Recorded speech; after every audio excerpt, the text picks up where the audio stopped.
Well, welcome to EDD 918, Module 6.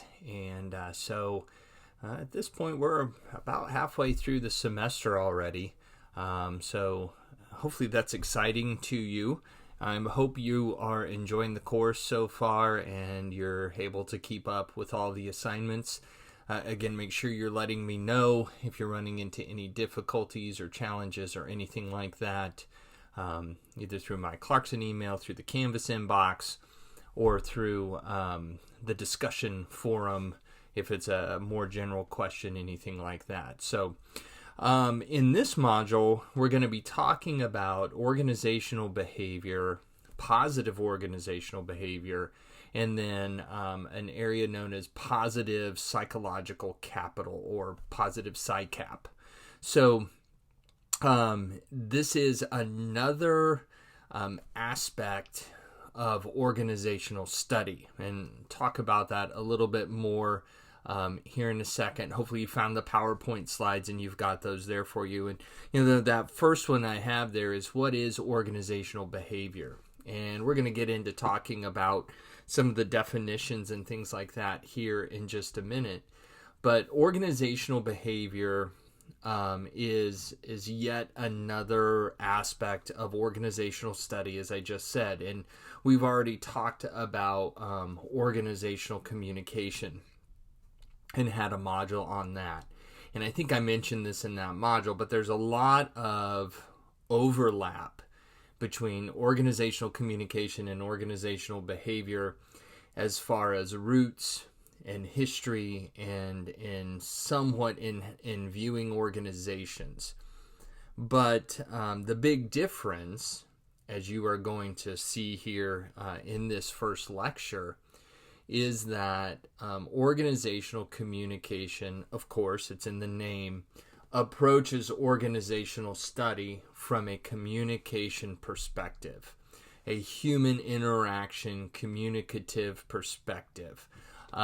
For communication scholars, and remember, and I think I highlighted this in those lectures, but I want to make sure I reinforce this. When we talk about communication perspective, too often, I think when we talk about communications, it in our minds refers to public speaking, just sitting and typing, writing. Sorry, my hands were down though. I was doing this. Or communication devices such as cell phones and video technology, Zoom, things like that. But that's not what we're talking about from a human communication scholarly standpoint.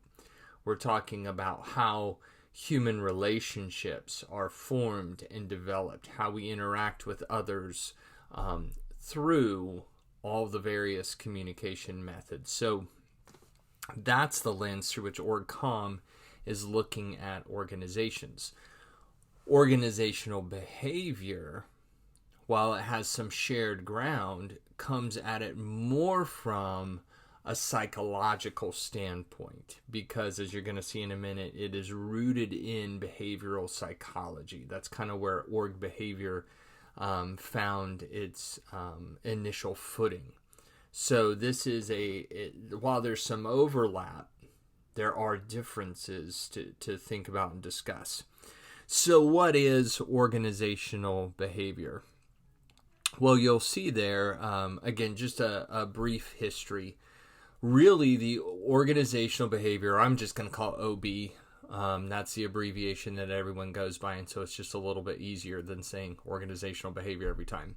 So the OB movement really came out of the Hawthorne studies, and I've talked about those already, so I'm not going to rehash all of them, but just remember it was in the Hawthorne studies that for the first time, researchers really started having their minds open to the thought or to the idea that, hey, there's human beings involved in this work. And they have emotions and thoughts and goals and ambitions, and they want relationships and they want feedback. And remember, those were all the things that came out of the Hawthorne study, not just the so-called Hawthorne effect, which is what most people think of, But more so than that, it was that there's a human aspect of organizational life. Because remember, again, the Industrial Revolution kind of stripped that away. Because we move from individual farmers, sole contributors, kind of craftsmen to I'm just one piece of this really big machine. Remember Charlie Chaplin on the line, and just a cog in the machine. And the Hawthorne studies got everyone thinking once again, there's human beings involved, and all those things that kind of were discovered in that study. That people were wanting, the motivation, the feedback, work groups, all of those things, that is part and parcel or the essence of OB work. And so that's why the OB field really came out of the Hawthorne studies. Now, it took a while to get there. I'm not saying that like the Hawthorne studies happened and then the next year all of a sudden colleges have organizational behavior departments. Not at all. It took a while, but that kind of was a watershed moment for OB. And as I mentioned just a couple minutes ago, OB is rooted in behavioral psychology. So all of these things kind of came together because, the Hawthorne studies there in the early part of the 20th century, and at the same time, you have an increase and a rise in behavioral psychology. If you've been through psychology courses, maybe some of you may even teach them, so you probably know more about this than I do. But names like B.F. Skinner. Skinner is a famous behavioral psychologist and did a lot of experiments. And even going back beyond him, you think of Pavlov and the famous Pavlov's dog, because that's behaviorism, right? Stimulus response. That's Pavlov's dog. Obviously, there's a lot more to behaviorism than that. But organizational behavior was rooted in behavioral psychology. And most of your early OB scholars, theorists, practitioners they had their earned doctorates or at least masters in behavioral psychology. So that's where the root, or where it grew as a root. And if you recall, I mentioned this in the earlier lectures too. So a lot of these behavioral psychologists are out there. And then in World War II and following, you have the military being pulled into factories to study efficiency and everything else. And so now, because a lot of your behavioral psychologists are actually in the military, the guy, I'll just take a side note and you'll hear his name some more, Fred Luthans, he retired just a few years back from the University of Nebraska-Lincoln. And Luthans was one of the early pioneers in the OB field and went on to teach it for the remainder of his career. And he was at West Point for a while teaching. And so he was part of the military system as a behavioral psychologist. And they're interacting in the factories. And so then there started to become, rather than just the psychology side of it, there also then grew this aspect of, hey, this could be applied to work environments and things like that. And so it really emerged as an academic field in the 50s and then into the 60s. And I won't go into all of the nitty-gritty, boring details of what it takes to be a designated academic field or discipline, but basically, research has to be done and a theoretical foundation has to be laid. And then it kind of comes to be accepted as this is a bona fide academic field, an area of legitimate academic study. And then typically the next step after that is you start seeing departments and or courses and or departments being offered in colleges. So you start to see in the 50s and 60s courses being offered in organizational behavior. And then you start to see departments of organizational behavior, and then you can major in it. And then it really became prominent here in the States in the 1980s. I mean, it grew during the 70s, but 80s you kind of saw this boom. And now there isn't, you might have departments of OB, but where you also are going to find a lot of the organizational behavior work, you might find it under the umbrella of another abbreviation for you, IO, and that's industrial / organizational psychology. And so there's a whole area of study that takes psychology and applies it to the organizational industrial work environment. That's what IO psychology is all about. How do we apply what we know about psychology, various different aspects, into the organizational and or work environment? And so a lot of times that's where you're going to find OB. If it's not its own separate area, it'll be wrapped up under an IO department, because it fits there pretty well. Or you're also going to find it a lot in colleges of business administration and things like that. That's where I took it. I took a doctoral seminar in organizational behavior, actually from Fred Luthon's. That was within the School of Business at the University of Nebraska. And I was in there with some, I wasn't from that department. Mine was in agricultural leadership, education, and communication. And then we had a few DBAs, Doctor of Business Administration, and then we had some PhDs in industrial and organizational psychology. So it was a good mix in that class, and all of us were studying OB because it applies to all these areas. So that's just a real quick brief history for you of organizational behavior. So let's talk about what are the definitions that we have.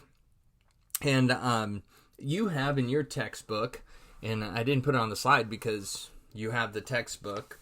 And so Robbins and Judge on page 3 in the textbook for the course, they define organizational behavior as a field of study that investigates the impact individuals, groups, and structure have on behavior within organizations for the purpose of applying such knowledge toward improving an organization's effectiveness. And as they say, that's a mouthful, right? And so then they break it down more.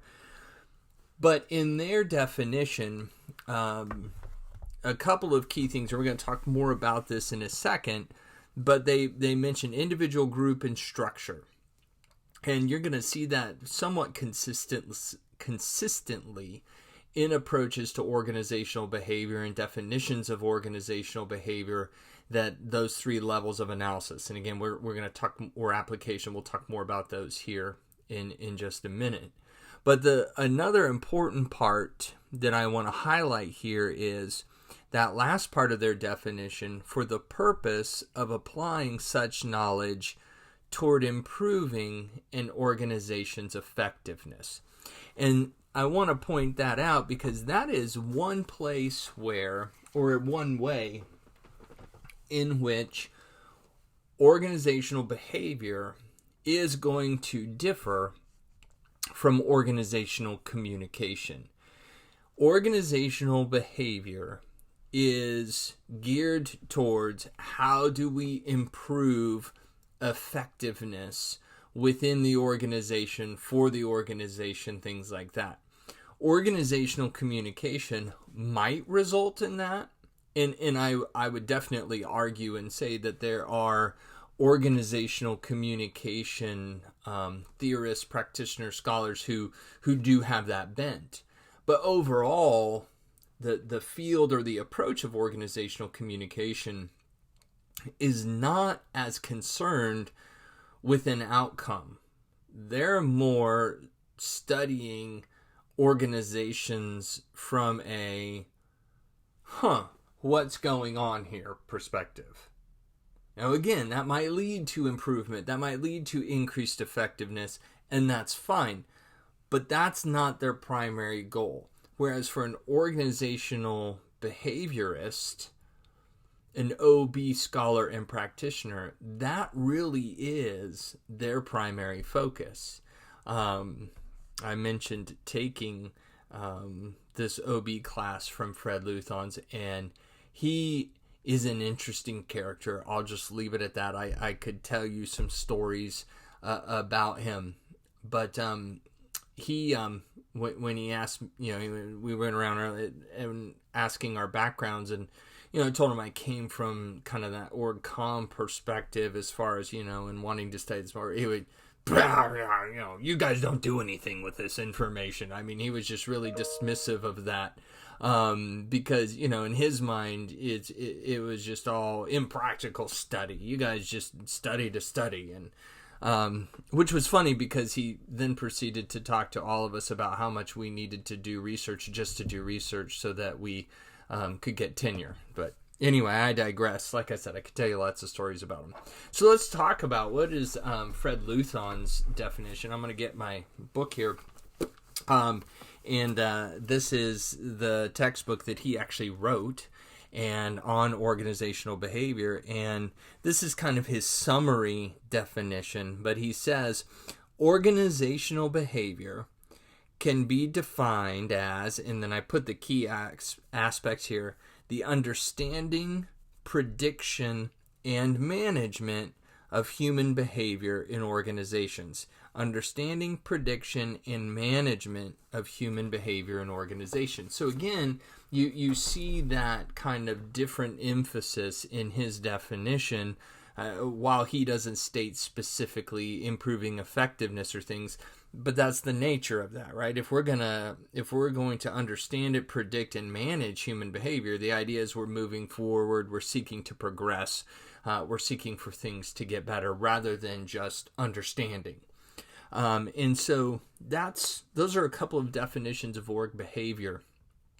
And you see how those go together. So now I'm looking at that next slide there, and you see the 3 levels of analysis and application. And this is what I mentioned a minute or two ago that really comes out in Robbins and Judge's definition of org behavior. And typically you're going to see this. Now, Luthon's doesn't specifically say it in his definition in that summary, but I can tell you, if you read his book, you would definitely see this influence, and he talks about it even in his introduction, that these are 3 areas where org behavior typically will focus and will study at all 3. It's looking at individual, and so OB, org behavior, looks at the individual worker. What motivates this person? What motivates this person? How do we improve feedback to and motivation for each individual worker?